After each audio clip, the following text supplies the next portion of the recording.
Pessoal, boa noite ou boa tarde, dependendo aí do horário que vocês vão ver a aula.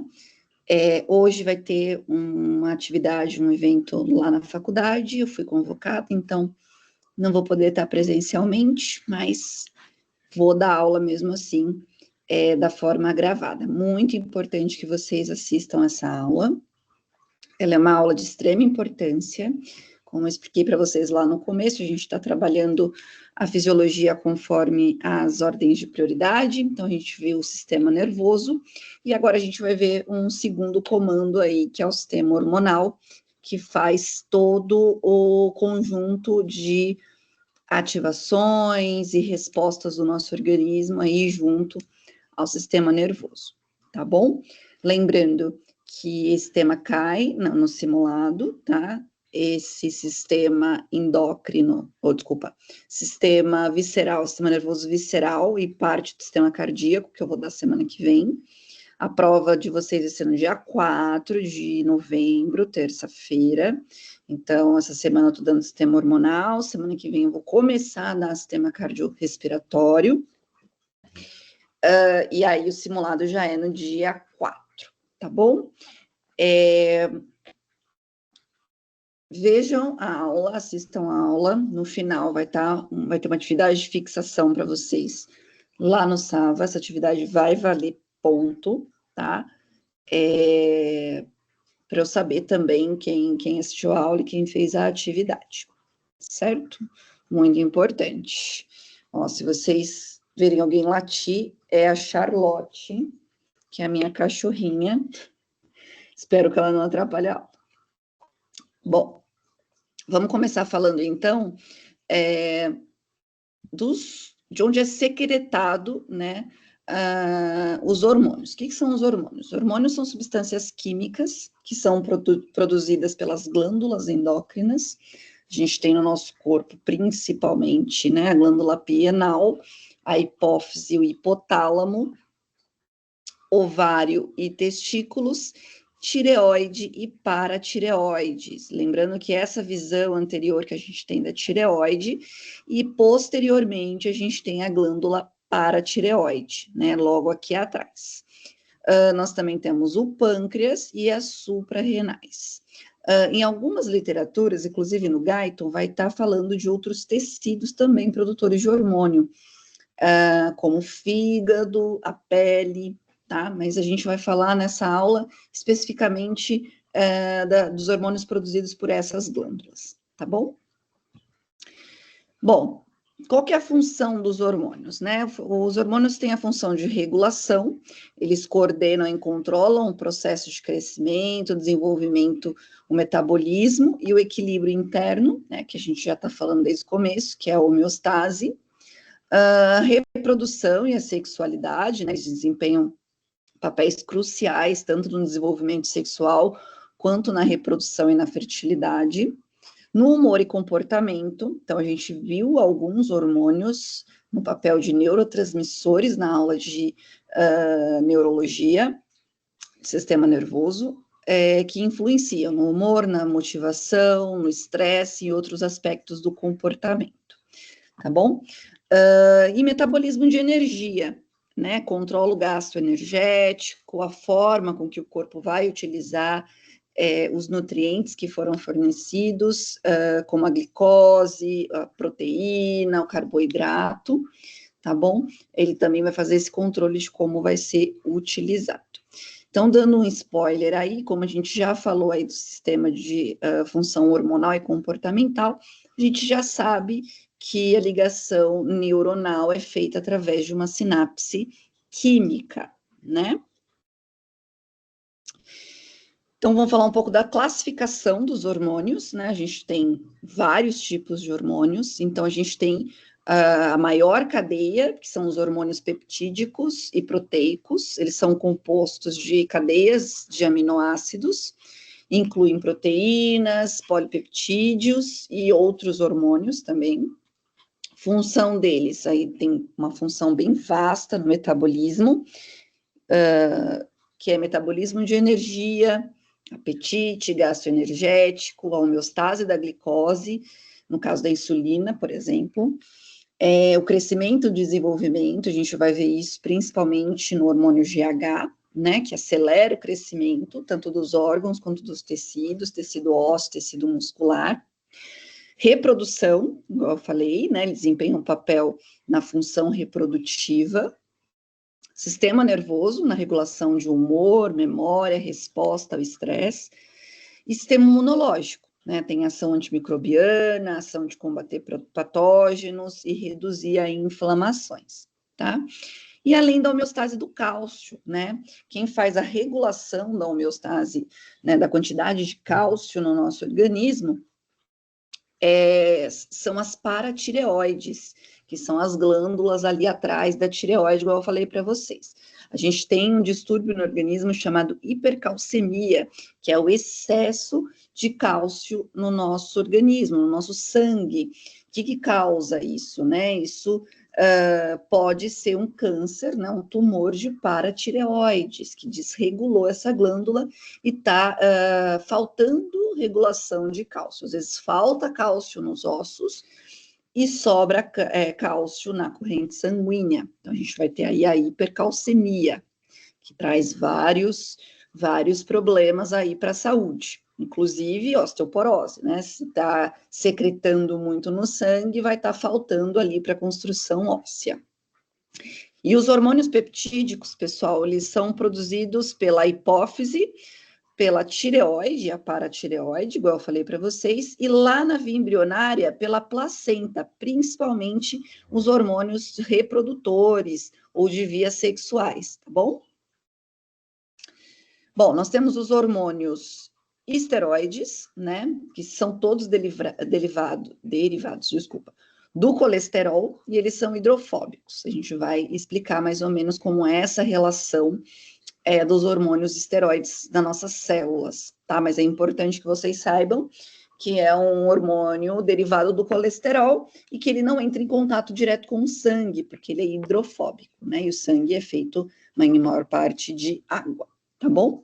Então, hormônios esteroides, a gente tem os androgênios, né, como a testosterona, né, influencia no desenvolvimento sexual masculino, principalmente, e as características sexuais secundárias, tá bom? Mulher tem testosterona, só que em quantidade muito reduzida, né, mas a gente também precisa da testosterona para desenvolvimento das características sexuais secundárias.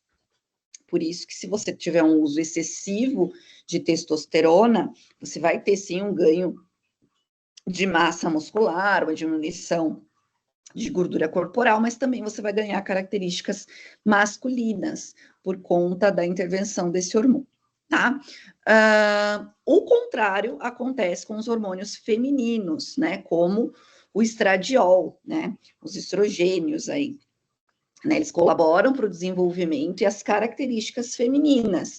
Então, no caso de uma transição de sexo, por exemplo, o hormônio utilizado, né? Para a transição do masculino pro feminino, então seria aí o estradiol, o hormônio principal das características femininas, né? Afinar a pele, a voz e tudo mais. E o contrário aí seria o uso mesmo da testosterona para acentuar as características masculinas. A gente tem a progesterona, né, que é uma importante regulação para o ciclo menstrual feminino, né, e para a manutenção da gravidez. Então, um exemplo que eu gosto de dar é do anticoncepcional. A maioria deles é rico em progesterona, então simula como se você estivesse gestando, mas você não está. Então, aí o útero não está preparado para receber uma nova gestação, porque a gente engana aí através do controle hormonal por anticoncepcional o uso da progesterona, tá? Mineral corticoides, a gente tem a aldosterona, né, que ajuda a regular o equilíbrio de minerais no nosso organismo, né, como sódio, potássio e o volume líquido no corpo. Guarda bem essa informação, porque a gente vai utilizar bastante lá no sistema cardiovascular, né? A aldosterona, ela é de suma importância para o controle da pressão arterial, justamente porque ela faz aí a regulação dos líquidos do corpo e do sódio, principalmente, tá bom? E os glicocorticoides, a gente tem aí o cortisol, né, que participa aí de todo o metabolismo e ajuda a controlar a inflamação no nosso corpo, né, em resposta ao estresse. Então, quando a gente precisa do cortisol, né, mas quando ele está em exceção,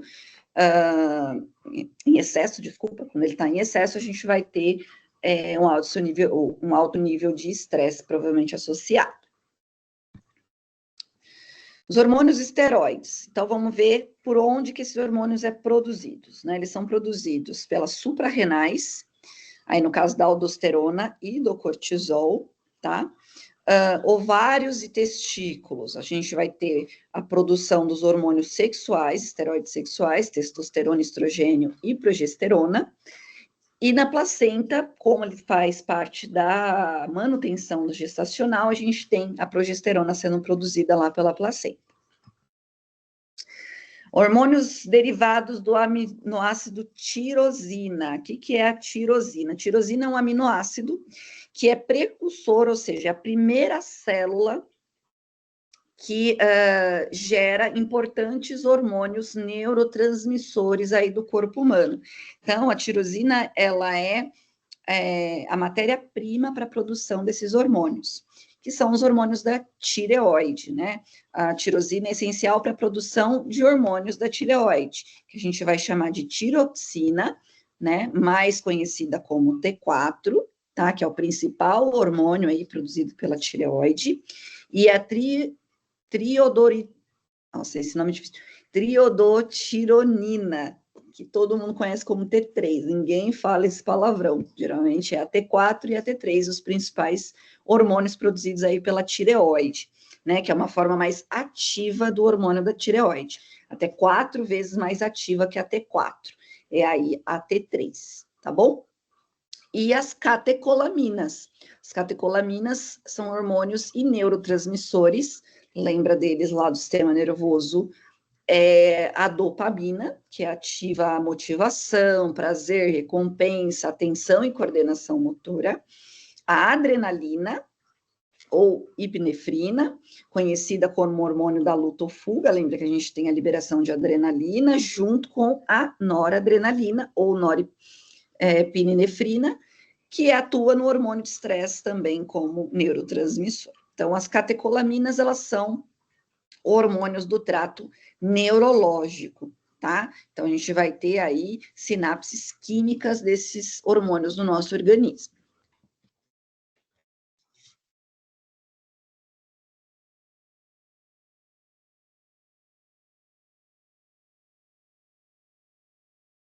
Secreção, concentração e transporte desses hormônios aí. Início da secreção e duração da ação hormonal. Como é que ele se inicia e como é que é a duração da ação desses hormônios no nosso corpo? Então, no início da secreção, ele é feito de duas maneiras, ou por feedback negativo, ou por feedback positivo. O que é o feedback negativo? A concentração hormonal, né, do hormônio atinge o nível fisiológico, ou seja, foi liberado um certo hormônio, numa certa quantidade na nossa corrente sanguínea, para causar algum efeito. Uma vez que esse efeito ele foi atingido, o que acontece? Sinais de retroalimentação são percebidos pela glândula endócrina, ou seja, essa glândula ela é inibida para não produzir mais hormônio, tá? Então, reduz a taxa de secreção hormonal ou a expressão gênica ou a matéria-prima formadora desse hormônio envolvida nessa síntese hormonal. Então, quando eu tenho o objetivo do meu hormônio atingido, eu tenho a ligação contrária desativando ou inibindo a secreção e a produção de mais hormônio, certo? Esse é o feedback negativo.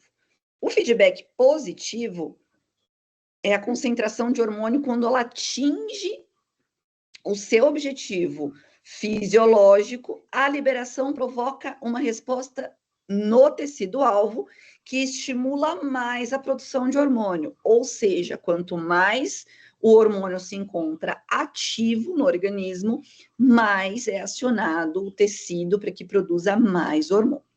Para entender melhor, eu vou dar 2 exemplos para vocês. A gente tem o exemplo aqui da ligação do hipotálamo, né, que libera o hormônio TRH, que é a tireotropina. O que a tireotropina faz? Ela libera um estímulo para a parte anterior aqui da minha glândula pineal, aqui no lado, aqui na parte anterior, que vai produzir, ó, na hipófise anterior, libera o hormônio TSH. O hormônio TSH vai estimular a nossa tireoide a produzir T3 e T4. T3 e T4 vão ser liberadas lá na nossa corrente sanguínea para fazer a ação necessária. Então, eu precisei aí de 2 hormônios para eu conseguir secretar T3 e T4 lá na tireoide. Então, recapitulando, o hipotálamo libera TRH para a região da hipófise anterior, aqui na minha glândula, tá? E essa glândula vai mandar TSH aqui para a tireoide, que vai estimular a produção de T3 e T4. Quando a tireoide libera esse hormônio no sangue e atinge o nível plasmático necessário para fazer a ação, o que acontece? Uma reação contrária. Se diminui, né, a liberação de T3 e T4 no sangue, né, acabou, não vai liberar mais, isso vai fazer com que a hipófise anterior libere, produza menos TSH, né? E essa pouca produção de TSH vai inibir lá no hipotálamo a secreção de TRH. Então, vai acontecendo um feedback negativo. Tireoide para de liberar T3 e T4. Se não está liberando, não há necessidade de mais produção de TSH. Se diminuir o TSH lá na hipófise anterior, não há necessidade de maior produção de TRH, vai ser inibido aí a produção de TRH. Então, esse é um exemplo de feedback negativo. Agora, vamos para o feedback positivo. No período de expulsão uterina, no momento de parto, né, o que acontece? O hipotálamo, ele vai liberar o hormônio ocitocina, que vai fazer com que a mulher tenha as contrações para o parto, né, para a expulsão do feto. Então, a contração uterina vai fazer o quê? Empurrar o bebê em direção à parede do útero, ao tecido.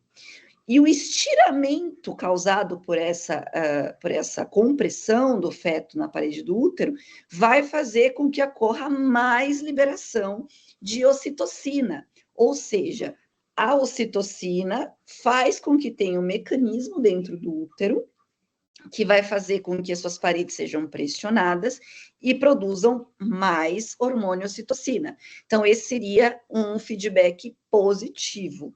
O hormônio estimula o tecido e o tecido faz com que ocorra mais produção de hormônio. Início da secreção e duração da ação hormonal. Então, a gente tem outros fatores, né, que vai contribuir aí para a liberação e para a duração do meu estímulo hormonal, da minha liberação hormonal. Então, ela pode ser controlada por variações cíclicas, por exemplo, a liberação de cortisol. Quando a gente tem maior liberação de cortisol no nosso organismo. Primeiro, para que serve o cortisol?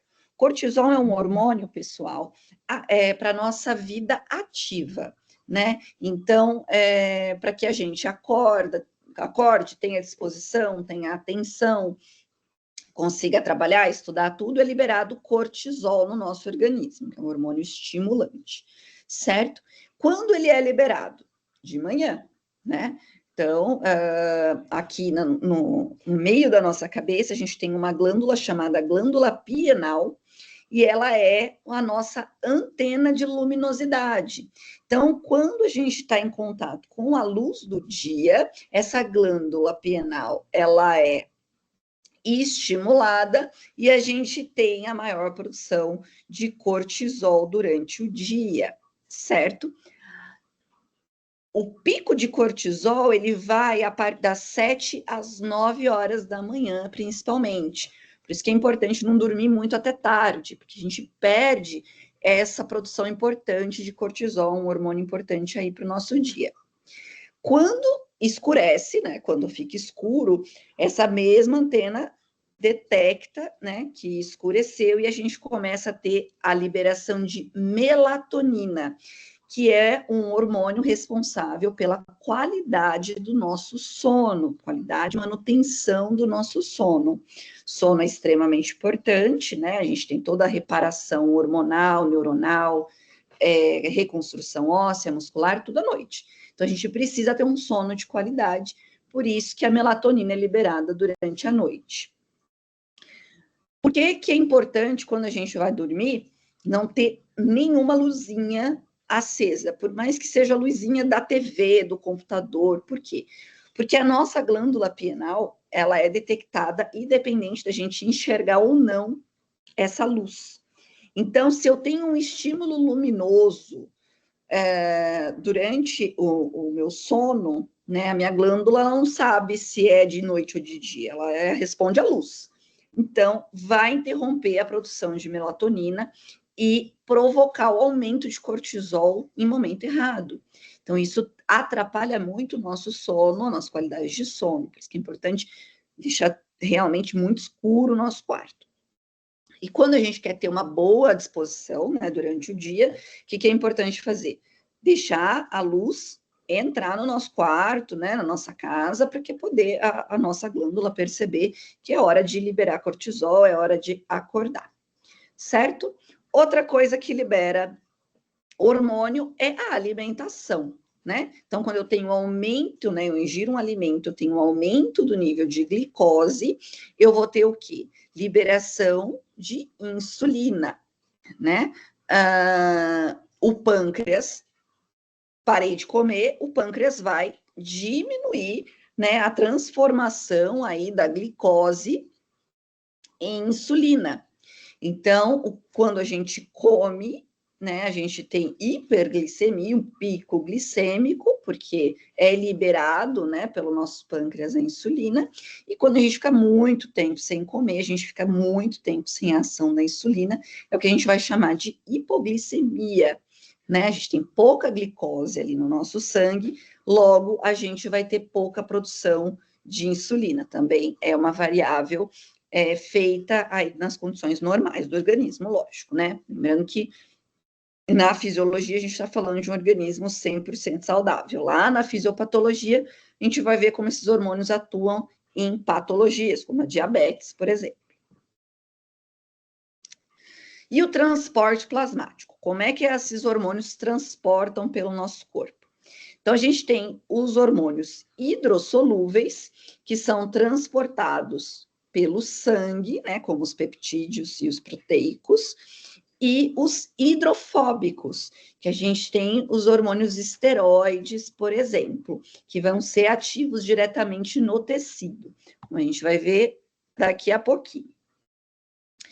Metabolismo. O que é o metabolismo, pessoal? O metabolismo é uma cadeia de acontecimentos, né, que começa ali com a ingestão, né, do nutriente, né, passa aí por toda a cadeia da glicólise, do pâncreas, vai se transformar em energia. Essa energia é fundamental para que a gente mantenha as nossas funções vitais, e tudo que não serve, né, como energia para o nosso corpo é excretado ali através fezes e urina, né? Tudo que é tóxico, tudo que não serve aí para manutenção do nosso corpo é excretado. Então, esse é o ciclo metabólico: ingestão, transformação em energia, uso para as funções vitais e excreção do que não vai ser utilizado pelo organismo, tá? E a gente tem dois tipos de metabolismo no nosso corpo. A gente vai chamar de catabolismo, que é o processo de quebra de moléculas maiores, como carboidratos, as proteínas e as gorduras, em moléculas menores, que vai fazer a nossa liberação de energia.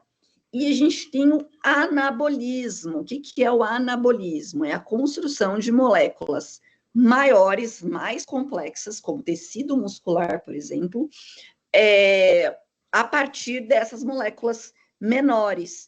Então, depois que a gente se alimenta, é feito catabolismo celular, né? É feita toda essa rede aí de alimentação e transformação de energia. E logo depois a gente tem o anabolismo, que é o que? A construção, né, o uso desse material catabólico em material anabólico, em células mais complexas, fazendo que faça o quê? Consuma energia, né? A gente tem o consumo de energia. Crescimento, né? O principal exemplo é a construção de e reparação dos tecidos. Então, o que o anabolismo faz? Constrói tecido a partir daquilo que a gente ingere. Então, o que são os anabolizantes? São captações desse alimento, dessa gordura, de tudo que a gente ingere, para transformar em massa muscular e diminuir a retenção de gordura. Então, esses são os anabolizantes. A gente vai explicar melhor como é que eles funcionam.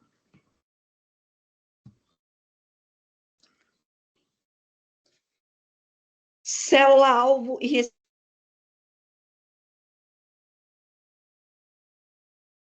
gente vai chamar de célula-alvo, certo?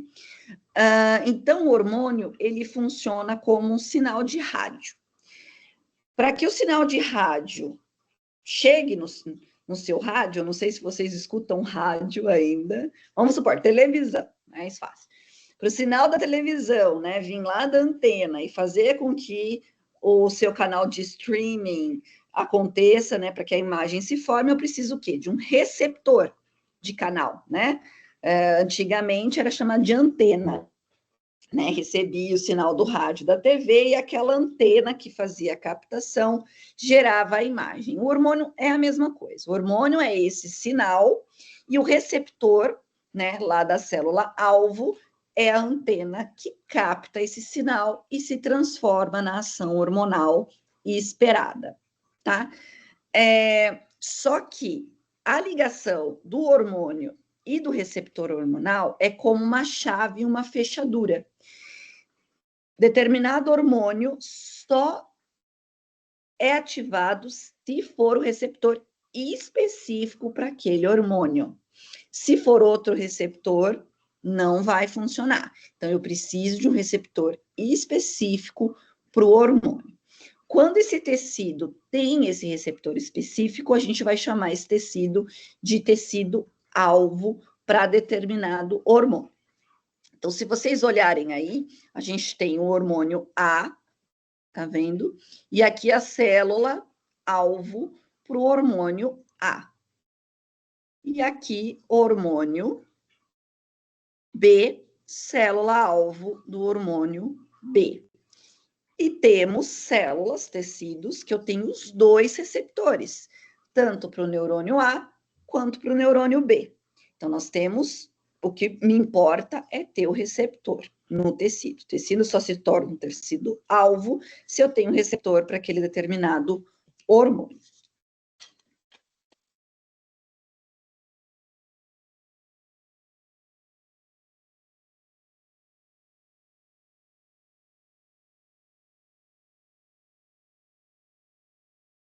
Ação hormonal. O que é ação hormonal, então? É o local de onde eu secreto, onde é feito, né, secretado esse hormônio, e a localização da célula-alvo. Aonde está essa célula-alvo, né? Como esse hormônio ele é transportado para essa célula. E aí a gente tem os hormônios que são secretados aqui, ó, por uma célula e faz a ação na própria célula. Então, o tecido produz o hormônio e ele mesmo tem o receptor para fazer a ação celular acontecer. Isso a gente vai chamar de sistema autócrino, certo? Aonde o receptor está localizado aonde é secretado o hormônio. Nós temos também células produtoras de hormônio, né? Aonde os seus receptores estão em células vizinhas. Então, não precisa viajar muito para ter ação celular. Então, essa ação a gente vai chamar de parácrima, de ação parácrima, né? Para de proximidade, então, produz o hormônio e tem ligação em células vizinhas. E nós temos a mais popularmente, né, onde é feita a produção, né, de hormônio, né, aqui a gente está dando o exemplo das citocinas, por exemplo, por uma glândula, e essa célula, esse hormônio, ele vai através do sangue, através de transporte hídrico, né, pela corrente sanguínea até a célula-alvo, aonde está o receptor correspondente. Essa transição a gente vai chamar de sistema endócrino, de via endócrina, ok? Então, nós temos autócrina, parácrina e endócrina. Quantidade de receptores. O número, pessoal, de receptores hormonais, ele não é fixo, tá? Então, ele pode aumentar, né? Quando a célula fica mais sensível a esse hormônio, se aumenta o número de receptores, para que eu possa ter ação hormonal nesse tecido, pode diminuir ou ser inativado, ele está lá, mas ele está inativo, quando a célula quer reduzir a resposta. Lembra que eu dei o exemplo lá do feedback negativo? Quando eu tenho uma quantidade de hormônio suficiente para fazer a ação hormonal, eu estou tendo esses mecanismos de recepção bem ativos. A partir do momento que eu começo a parar, né, de produzir esses hormônios, esses receptores vão ficando inativos e a produção, né, a captação hormonal vai sendo cada vez menor.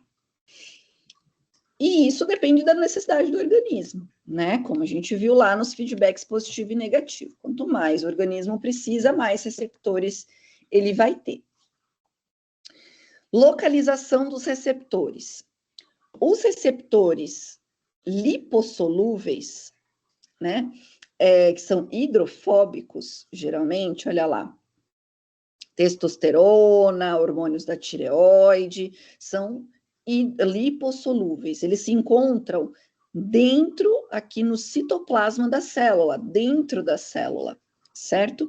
Enquanto o hormônio hidrossolúvel, como a insulina, a adrenalina e o glucagon, ele vai ter o receptor dele, ó, na parte exterior ali da célula, certo? Então, ali vai estar o receptor e vai se ligar ao hormônio aqui, por exemplo, da adrenalina, né? E os lipossolúveis vão estar no interior da célula, né? Aonde a gente vai ter a recepção aqui, por exemplo, da testosterona. Tipos de receptores. Ih, deu pau aqui no meu slide. Deixa eu tentar consertar aqui para vocês.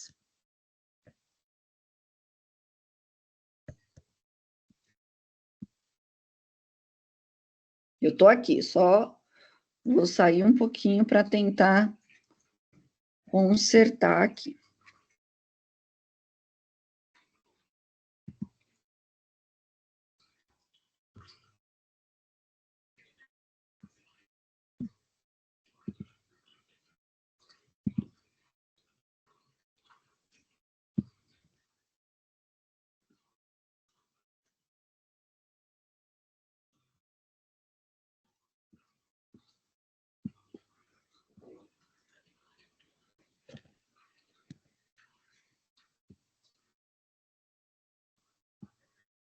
Voltei. Vou parar de compartilhar aqui. E vou compartilhar de novo, para a gente ter essa tabela.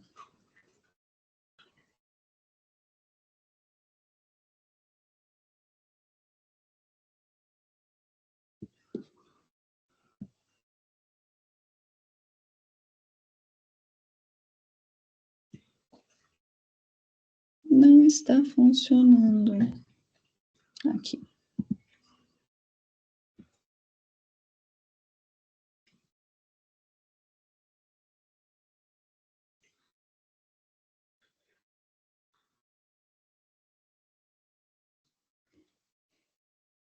Prontinho, vamos lá.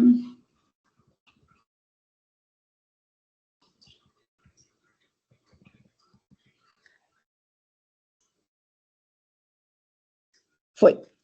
Então, quais são os tipos de receptores? Então, aí a gente tem uma listinha, né, do tipo de receptor. Então, a gente tem canal iônico, proteína G, ligado às enzimas plasmáticas, né, e a intracelular.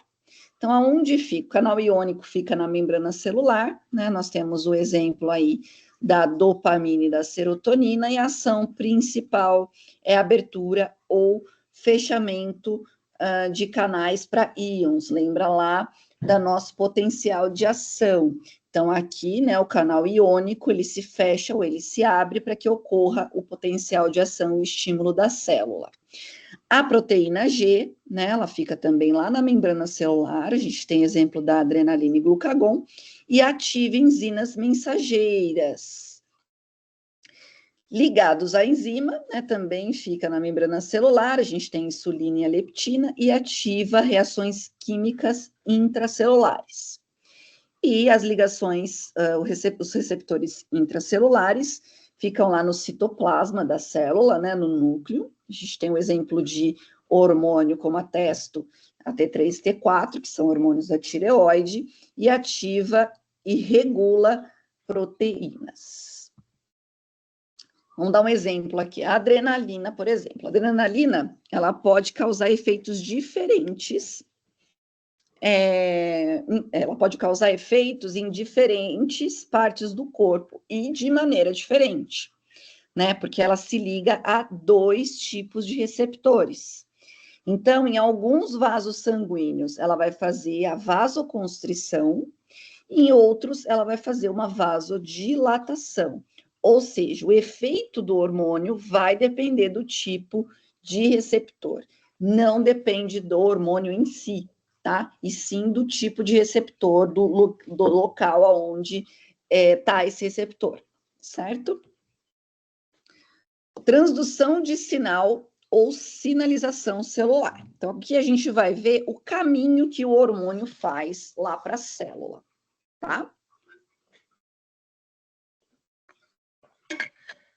Então, vamos começar vendo a imagem. Então, a gente tem uma imagem aqui, né, da célula, né? A gente tem aqui o citoplasma da célula, né? E aqui o nosso hormônio. Esse hormônio, a gente vai chamar ele de primeiro mensageiro, certo? Que ele vem carregado de ações aí. E aqui a gente tem o nosso receptor correspondente.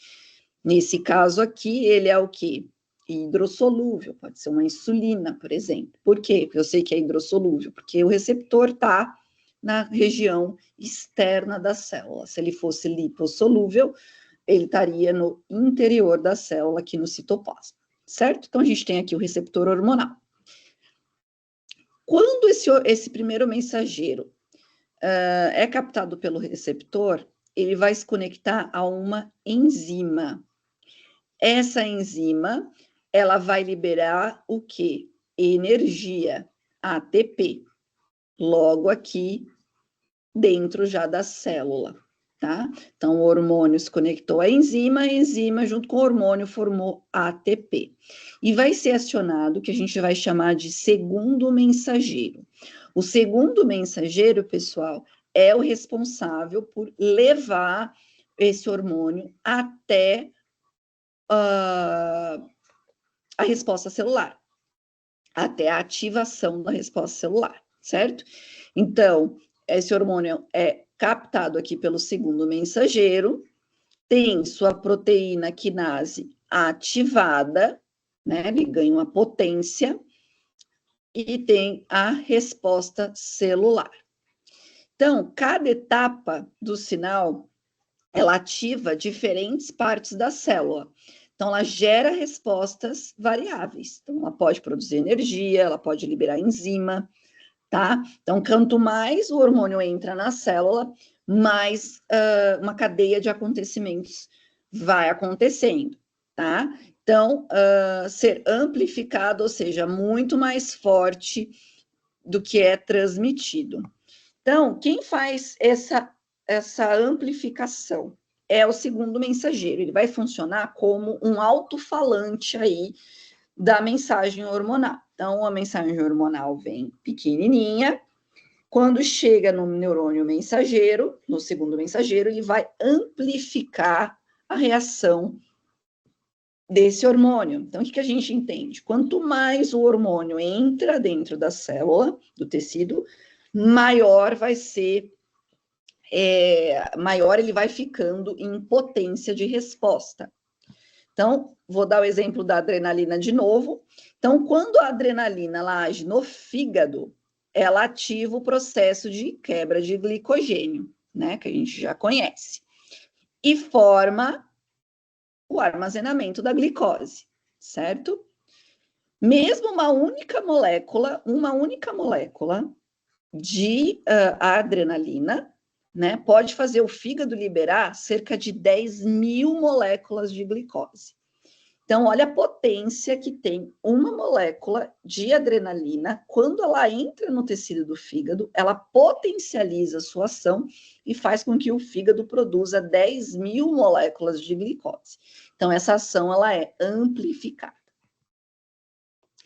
Então, aqui tem o papel mais explicadinho aí do neurônio mensageiro. Então, olha lá. O hormônio, primeiro mensageiro, se liga no receptor da membrana celular. Em seguida, essa ligação ativa proteínas dentro da célula, geralmente a proteína G. A proteína G estimula as enzimas que produzem segundos mensageiros. E os segundos mensageiros amplificam o sinal e ativam as enzimas que geram a resposta final da célula. Então, ele funciona como um amplificador.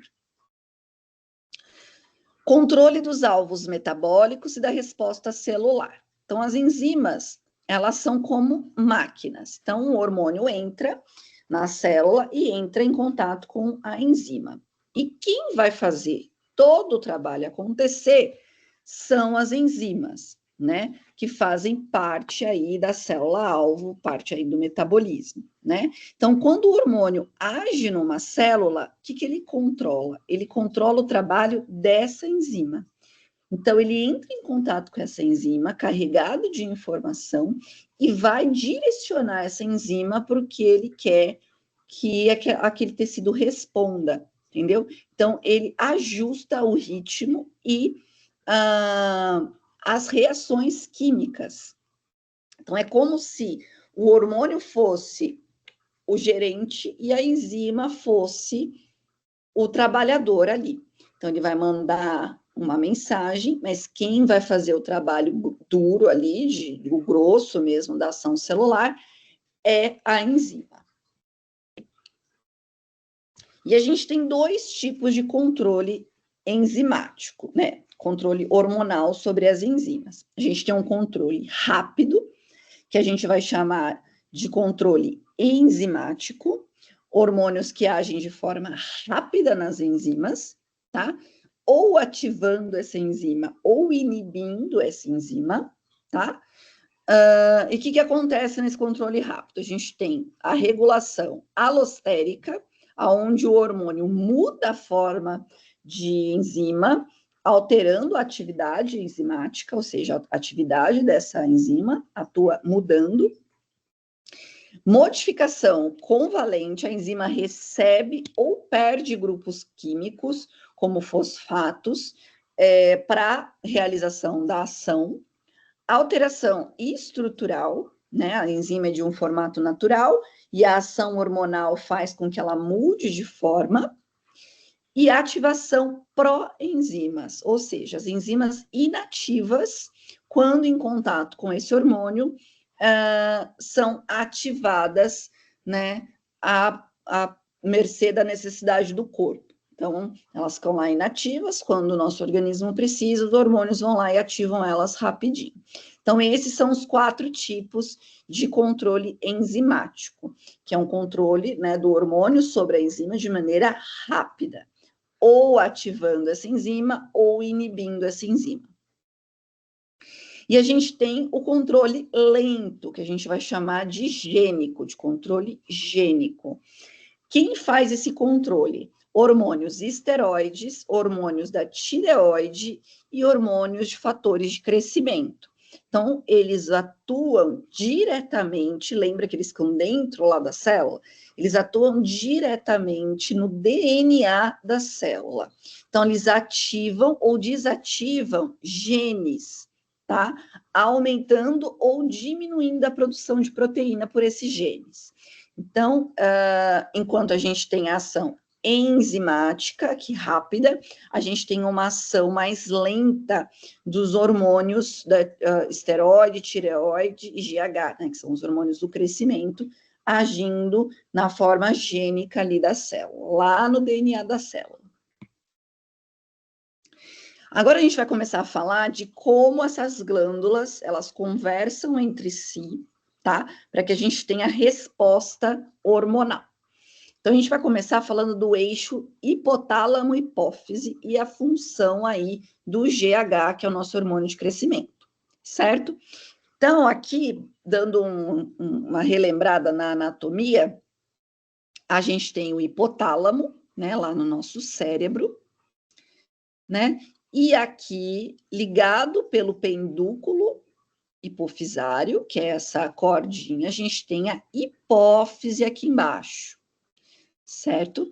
Então, o centro de controle do hipotálamo, o centro de controle é o hipotálamo, né? Ligado ao nosso sistema neurológico aqui no cérebro, ele vai produzir hormônios que vão liberar ou inibir os hormônios da hipófise, certo? Então, ele é o chefão, ele manda hormônio para inibir ou hormônio para ativar aí os hormônios da hipófise. Então, isso a gente vai chamar de eixo hipotálamo-hipófise, que é a comunicação direta entre o sistema nervoso e o sistema endócrino, certo? O hipotálamo controla quase toda a secreção que é produzida ali na hipófise, certo? Hormônios hipotalâmicos, né, que são produzidos lá no hipotálamo e a ação que ele tem.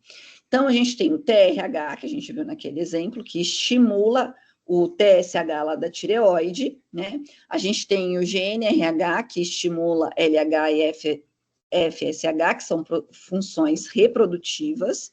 O CRH, que estimula as glândulas adrenais, tá?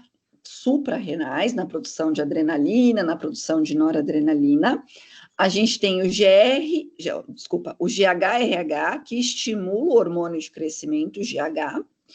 A gente tem a somatostatina, né, que inibe o GH, ou seja, cresceu o suficiente o moleque. Então, quem vai atuar, né, o hipotálamo, vai mandar lá para a hipófise a somastotina, que vai fazer com que pare de produzir GH, pare de produzir hormônio de crescimento. PRF, que estimula a prolactina, produção de leite, né? E a dopamina, que inibe essa prolactina. Então, aqui a gente tem a estrutura do eixo hipotálamo-hipófise e a estrutura lá da nossa hipófise, tá? Então, a gente tem aqui o hipotálamo, né? O pendúculo hipofisário, e a gente tem aqui embaixo que a gente vai chamar de glândula pituária, ou pituitária, vocês vão ver os dois nomes na literatura, né? Tá? Que vai ser formar o quê? A nossa adenohipófise, que vai ficar na região anterior, e a nossa neurohipófise, que vai ficar aqui na região posterior da glândula pituária, certo? E aqui a gente tem uma visão mais expandida, né, de onde elas estão localizadas. Então, eu tenho o hipotálamo aqui, esse Vzinho pequenininho, né, aqui a gente tem o pendúculo, e logo embaixo a gente tem a glândula pituária, né, parte anterior adenohipófise, parte posterior neurohipófise. E logo a gente já tem aí tronco cefálico, medula espinal. Neurohipófise, vamos falar um pouco da neurohipófise, que é a parte posterior aí da nossa glândula pituária, certo? Então, ela armazena e libera hormônios produzidos lá pelo hipotálamo, tá? 2 tipos de hormônio, a ocitocina, lembra que eu dei o exemplo do parto, né? Ela vai auxiliar aí na contração do parto e na ejeção do leite durante a amamentação, tá? E o ADH, que é a nossa vasopressina, que reduz a perda de água, né? Ela tem ação antidiurética e causa o quê? Vasoconstrição. Então, ela é muito imprescindível para a regulação da pressão arterial. Então, ela aumenta a pressão arterial através da retenção de líquido, certo? Se eu tenho mais líquido retido, eu tenho mais volume sanguíneo, maior pressão na parede das artérias, maior a pressão, maior pressão na parede das artérias, que vai levar a uma vasoconstrição e assim um aumento da pressão arterial. Adenohipófise, que vai ficar aqui na região anterior, né? Produz hormônios sob controle do hipotálamo. Então, GH, né? Que é responsável pelo crescimento, síntese proteica e lipólise. A CTH estimula o córtex adrenal, né? Os glicocorticoides. O TSH, que estimula aí a tireoide, produção de T3 e T4. FSH, crescimento folicular e espermatogênese, ou seja, preparo, né, para recepção embrionária, né, na mulher e maturação dos espermatozoides pelos homens. Isso é o FSH, que é responsável. E o LH, que é a ovulação, né, responsável aí pelo período de ovulação feminina, e a testosterona masculina. E a prolactina, responsável aí pela secreção de leite materno. Hormônio do crescimento, o GH, né? Então, ele estimula o crescimento e o metabolismo. Importante saber do GH que ele não é simplesmente um hormônio que faz a criança crescer, né? Ele é muito importante no metabolismo dos tecidos, principalmente tecido muscular, por via metabólica. Tá? Então, ele atua direto no tecido, via IGF, que é o fator de crescimento semelhante à insulina, então, ele ativa esse hormônio chamado IGF, vai funcionar como um estimulante ali, que aumenta a síntese proteica, né, e aumenta a queima de gordura, e diminui o uso da glicose, né? Então, ele mantém a glicemia alta, ou seja, maior nível energético. Por que o GH é muito usado como anabolizante? Justamente por isso, porque ele aumenta a síntese proteica, ou seja, tudo que eu como de proteína, ele ajuda a formar uma musculatura, formar um tecido muscular, tá?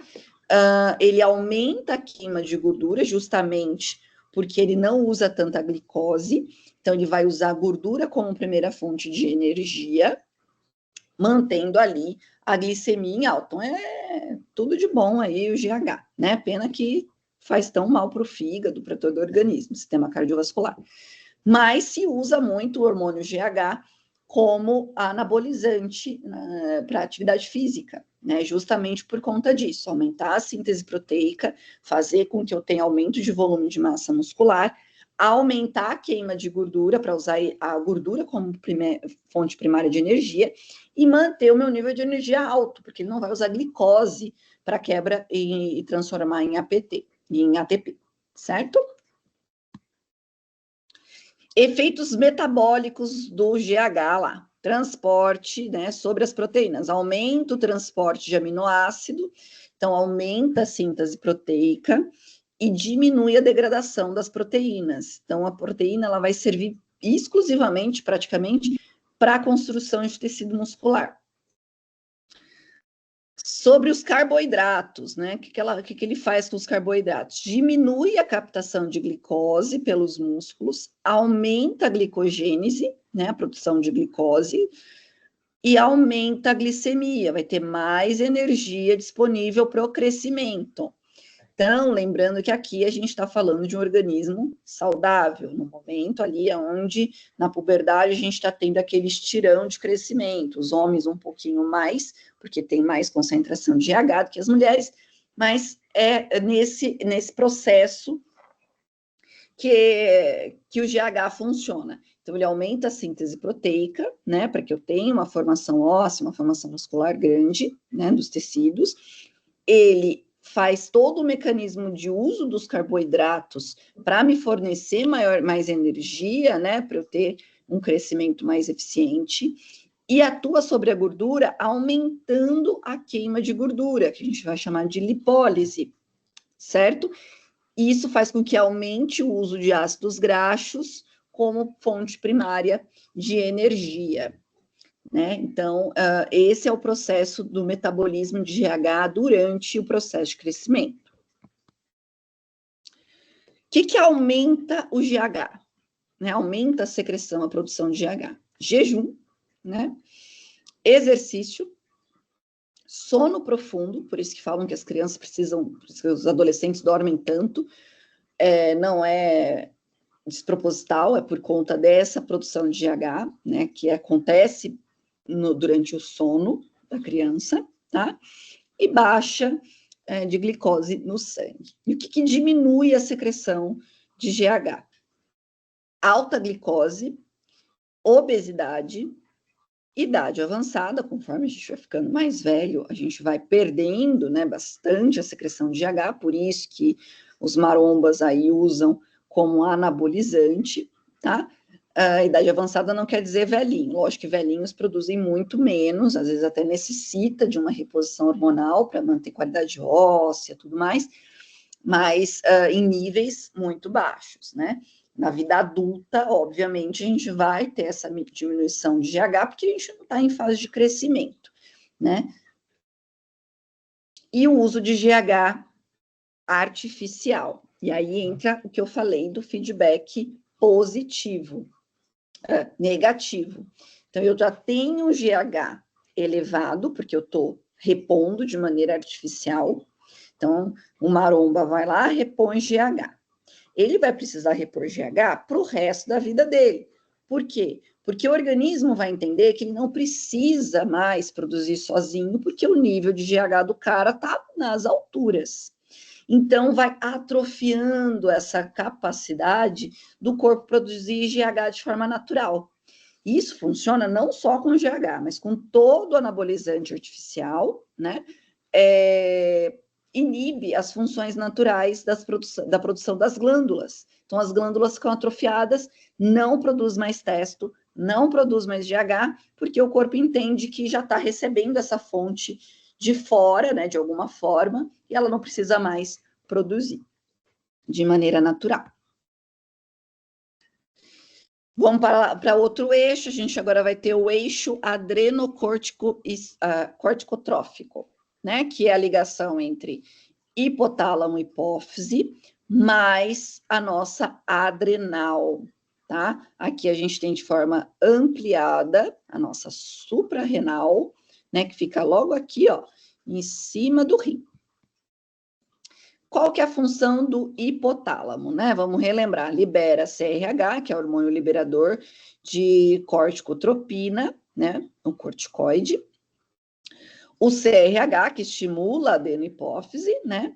E a adenohipófise, o que ela faz? Ela produz ACTH, hormônio adrenocorticotrófico, né? O ACTH atua nas glândulas suprarrenais e estimula a liberação de hormônios adrenocorticais. Então, mais uma vez, a gente tem a ação principal ali do centro nervoso, do sistema nervoso central. Então, eu tenho uma liberação hormonal de CRH pelo meu hipotálamo, que vai estimular a minha adenohipófise, né? A minha adenohipófise vai produzir um hormônio que vai estimular a produção hormonal pela suprarrenal, pelas minhas adrenais, certo?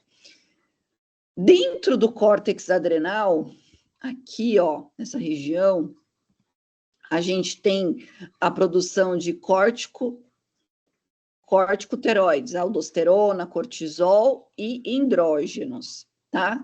É corticosteroides aqui, faltou mais.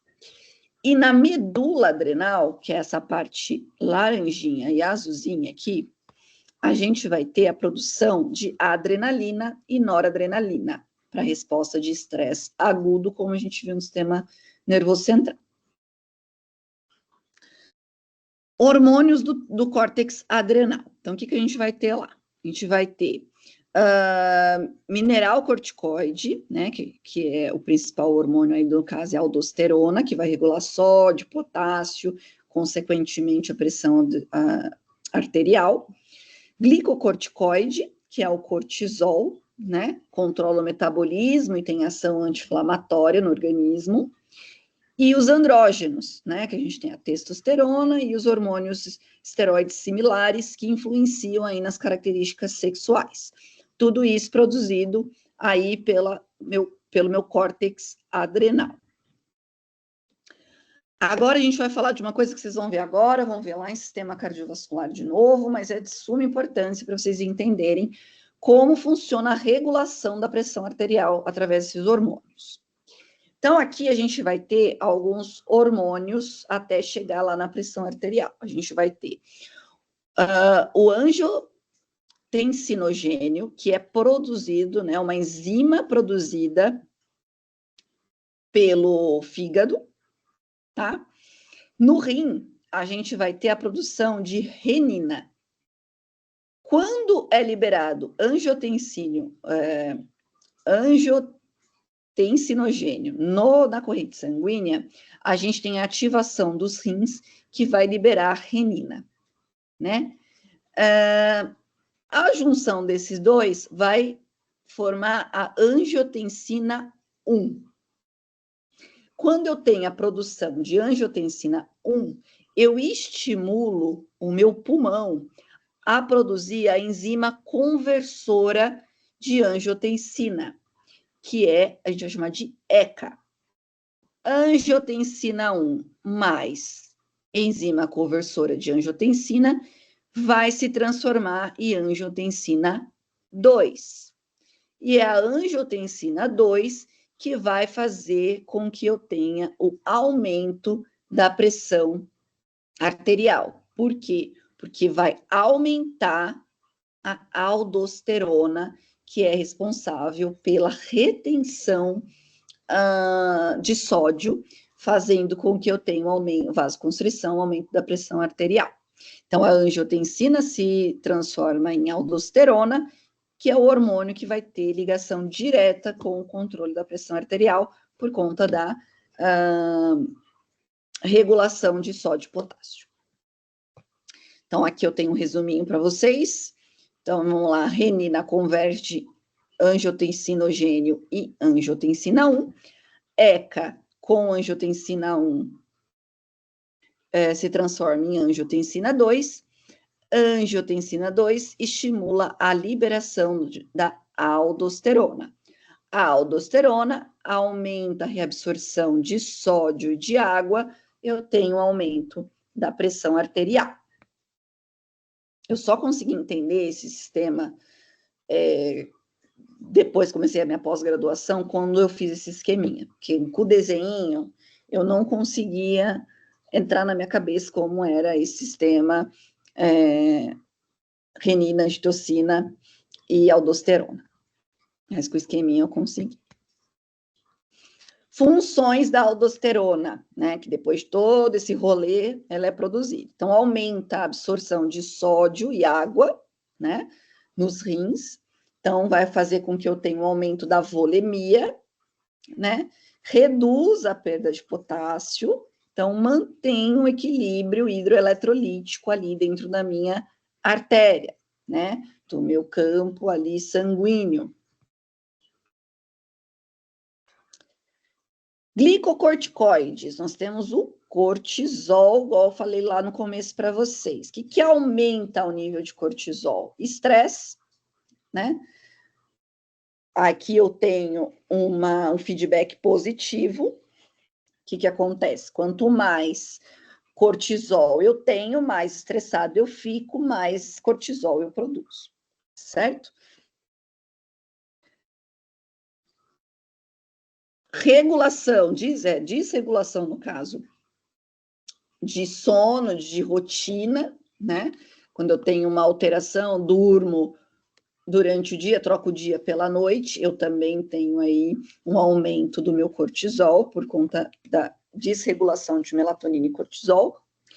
A atividade física produz mais cortisol, também por conta do feedback positivo. Eu tenho maior atividade, logo eu tenho maior produção para me deixar mais ativo. Desculpa, percentual de gordura, esqueci do percentual de gordura. Percentual de gordura, quanto mais gordura eu tenho no meu corpo e menos massa muscular, mais cortisol vou produzir. E aqui, igual eu falei, do ritmo cíclico, né? Se eu inverto a noite pelo dia, eu vou ter aumento do meu cortisol também.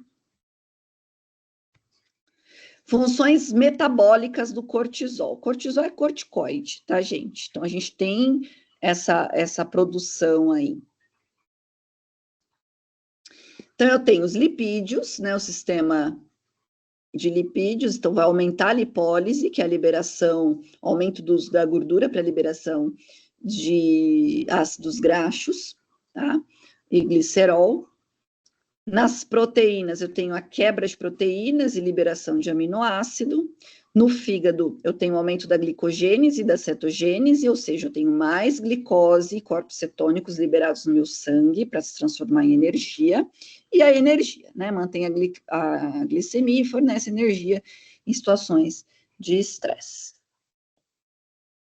Efeito anti-inflamatório do cortisol. Né, ele inibe o início da inflamação, bloqueia a liberação de mediadores inflamatórios, que vai dar todo aquele quadro inflamatório, né, de vermelhidão, inchaço, retenção hídrica e dor, tá? Então, eu bloqueio a liberação de mediadores inflamatórios, como a histamina e as prostaglandinas, né, que vai causar esses sintomas inflamatórios. Então, logo, reduz edema, dor e vermelhidão, né, e favorece a regeneração tecidual. Então, por isso que o cortisol ele é usado como medicação sintética através do corticoide, né? Então, resumão aqui do eixo hipófise, hipotálamo e adrenal. Então, etapa 1, o hipotálamo libera CRH, 2, a adenopófise libera ACTH, e, por último, a ACTH, lá no córtex adrenal, libera cortisol e aldosterona, e aí eu tenho controle metabólico e de pressão arterial. Vamos dar uma paradinha para eu tomar uma água, fazer um xixi, respirar um pouco, vocês também, e aí a gente volta em 10 minutinhos.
Voltamos aos nossos comerciais, vamos lá.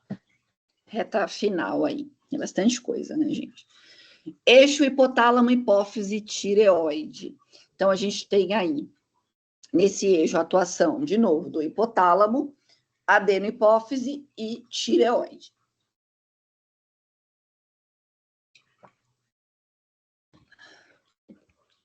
Eles fazem o que aqui? Feedback negativo, que é aquele exemplo que eu dei lá no começo, né? Níveis adequados de T3 e T4 liberam, inibem secreção de TRH, logo inibem secreção de TSH. Produção e liberação de hormônio. Então, aí eu tenho matéria-prima, aminoácidos, né? Tirosina, iodo, obtido lá na nossa alimentação. Tenho tireoglobulina, que é uma proteína que armazena os precursores aí de T3 e T4 dentro dos folículos da tireoide. Tenho armazenamento dessa tireoglobulina por até 3 meses dentro da glândula tireoide. E a T3 e T4 é transportado, né, ligados à globulina, a globulina ligadora de tiroxina, né, TBG, lá no sangue. Então, eu tenho aqui desde a alimentação produtora das enzimas, né, até o armazenamento e depois a liberação lá no sangue.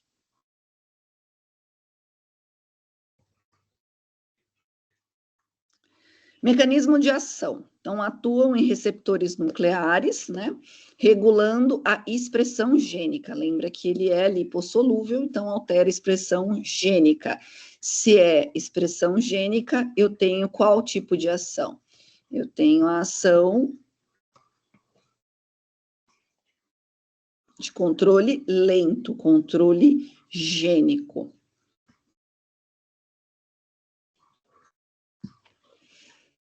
Aumento da produção de enzimas, proteínas estruturais e transportadoras. Ah lá, o T3.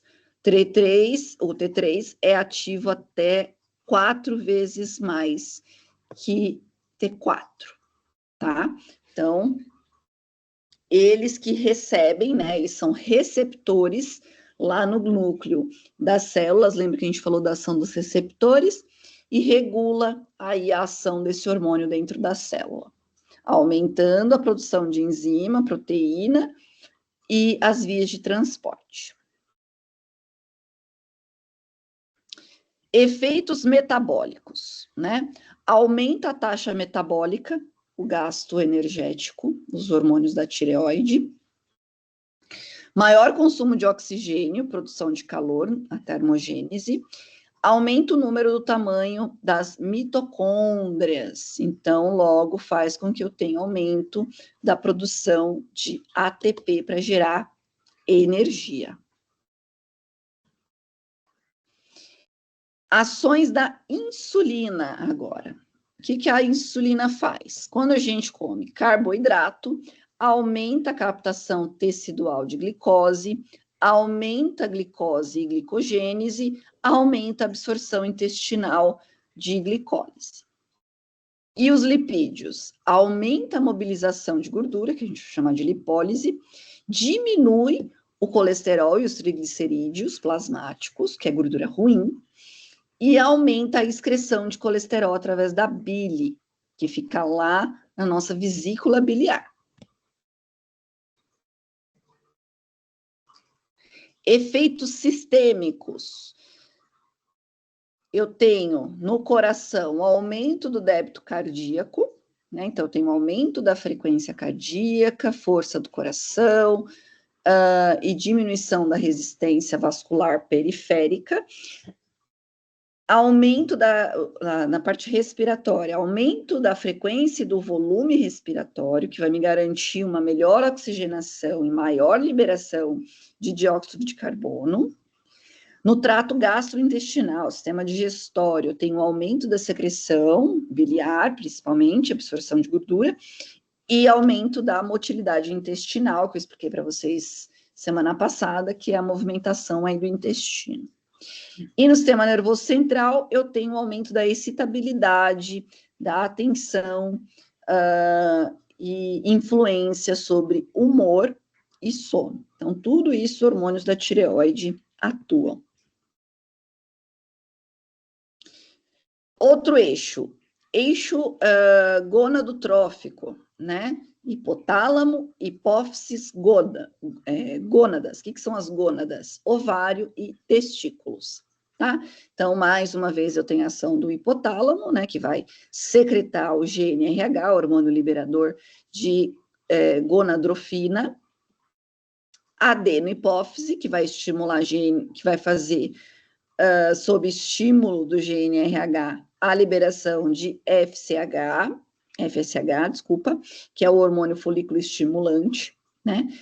E a liberação de LH, que é o hormônio luteinizante, tá? Então, eu tenho ação do hipotálamo, liberando GNRH, que vai estimular a adenihipófise na liberação de GNRH, FSH e LH, todos são hormônios de controle sexual reprodutor, tá? A função do FSH e do LH é aumentar as gônadas, que são estímulos testiculares e ovulatórios, né? Controlando a produção de gametas e dos hormônios sexuais. Também funciona sobre feedback negativo, né? Os próprios hormônios sexuais, né? A testosterona, o estrogênio e a progesterona, inibem a produção de GNRH, FSH e LH. Então, aqui nesse caso, a gente tem a ação de feedback negativo. Quando ocorre a liberação de GNRH, FSH, LH o suficiente para ter a minha função fisiológica, eu tenho a inibição da produção delas, que vai fazer com que eu tenha inibição do GNRH lá no hipotálamo.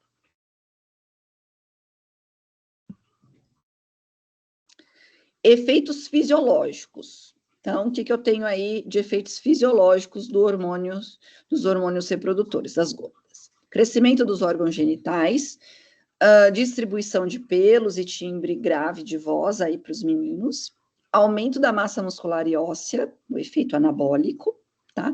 Estímulo da eritropoiese, que é o aumento do número de hemácias no sangue, retenção de cálcio e aumento da densidade óssea. Gônadas femininas, ovários, né? Qual que é a função? Produção de óvulos, que são os gametas femininos, né? Secreção de hormônios ovarianos, estrogênio, né? O estradiol e as progestinas, progesterona. Controle cíclico menstrual, então o FSH estimula o crescimento dos folículos ovarianos, né? A fase lútea. E o LH induz a ovulação e a formação do corpo lúteo. O ciclo menstrual tem 28 dias, né? E coordena a liberação ovariana e a preparação do útero para uma possível gestação. Então, são esses hormônios que agem sobre o ciclo menstrual, né? Na fase ovulatória, aí no FSH, e na fase lútea, aí na produção de LH.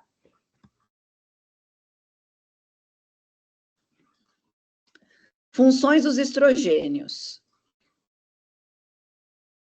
Desenvolvimento útero, vagina, trompas e mamas. Inibição de osteoclastos, crescimento ósseo e posterior calcificação das epífises.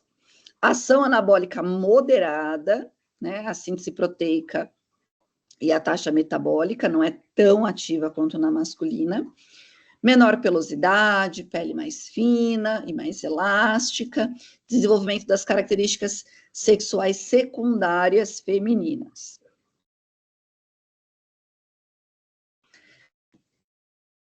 Então, aqui eu estou explicando as fases, né? Então, primeiro eu tenho a fase lútea, né? Do ciclo menstrual, prepara o endométrio para a implantação do embrião, inibe as contrações uterinas, facilitando a fixação do óvulo fecundado, e atua nas mamas, estimulando o crescimento de lóbulos e alvéolos mamários, que junto com a prolactina vai e o estrogênio vai formar aí a produção de leite. Agora a gente vai falar de pâncreas endócrino. A gente tem duas funções para o pâncreas. A gente tem o pâncreas exócrino, que vai ser responsável pela produção de suco digestivo, né, pelos ácidos pancreáticos aí, lançados lá no duodeno, né, o suco gástrico, a própria bile. E a gente tem o pâncreas endócrino, que é a região do pâncreas onde é secretado hormônios, né, pelas ilhotas de Langerhans, que controla o metabolismo, principalmente da glicose, aí, né, na liberação de insulina.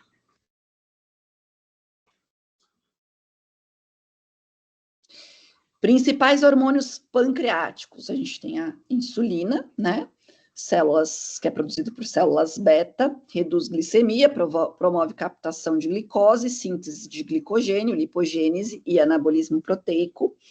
A gente tem o glucagon, né, que eleva a glicemia, estimula a glicólise e a glicogênese hepática, na liberação direta lá no fígado. A somatostatina inibe secreção de insulina e glucagon, também por feedback negativo. Quanto maior eu tenho a produção, menor eu vou ter, quando eu tenho a ação da somatostatina, eu tenho a inibição da produção de insulina pelas células beta. A amilina, que regula o esvaziamento gástrico, ali inibe a liberação de glucagon pós-pradial, ou seja, pós a alimentação. Então, ele regula conforme o nosso estômago vai liberando a alimentação, né, o nosso alimento para a fase de absorção intestinal. Quem regula é esse hormônio, tá?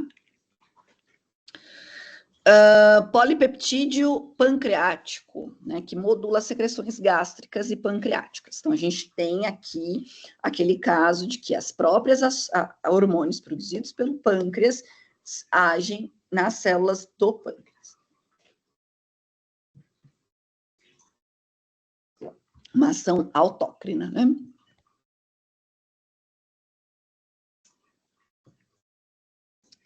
Equilíbrio entre insulina e glucagon, né? Então, a gente tem insulina para inibir glicose, glucagon para liberar glicose. Então, a gente fica aí nessa balança, dependendo de se a gente comeu ou não. Então, se eu estou em jejum, se eu estou em pós-refeição, eu tenho a predominância da insulina, né? Para transformar essa gordura, né, essa proteína, em energia, armazenamento de energia e anabolismo. Quando eu estou em jejum, o que predomina é o hormônio glucagon, né, na liberação de glicose para manter ali a minha glicemia, né, para eu viver, porque senão a chave cai. Precisa ficar muito tempo sem comer, nem o glucagon eu vou ter para poder me sustentar e manter a homeostase ali do meu corpo. Então, por isso que às vezes a chave cai se você ficar muito tempo sem comer. Então, eu tenho a ação da insulina, ela é meio que um antídoto para o glucagon e vice-versa. Se eu tenho predomínio de insulina, geralmente após a alimentação, pós-predial, né? E eu tenho a inibição do glucagon. Quando eu estou em jejum, eu tenho a inibição da insulina e a atuação predominante do glucagon. Então, liberando glicose para eu manter ali o meu nível de energia básico para as funções vitais. Certo, pessoal? Só isso a aula de hoje. Queria já começar sistema cardíaco com vocês, mas não vai rolar. Então, semana que vem, sistema cardiorrespiratório. Eu vou dar sistema cardio e sistema respiratório juntos, porque a gente vai ter que dar uma acelerada aí para a reta final do ano, tá? Mas os dois casam bem, vai ficar bem bacana, tá bom? Assistam a aula, vê direitinho, se tiver alguma dúvida, a gente vai ter aula semana que vem, vocês levem as suas dúvidas para a gente tirar, tá bom? As dúvidas. E eu estou à disposição, tá? Vou deixar um exercício de fixação com essa matéria lá no Sava, como eu falei, tá? Para vocês fazerem até a próxima terça. Joia? Beijinho, bons estudos.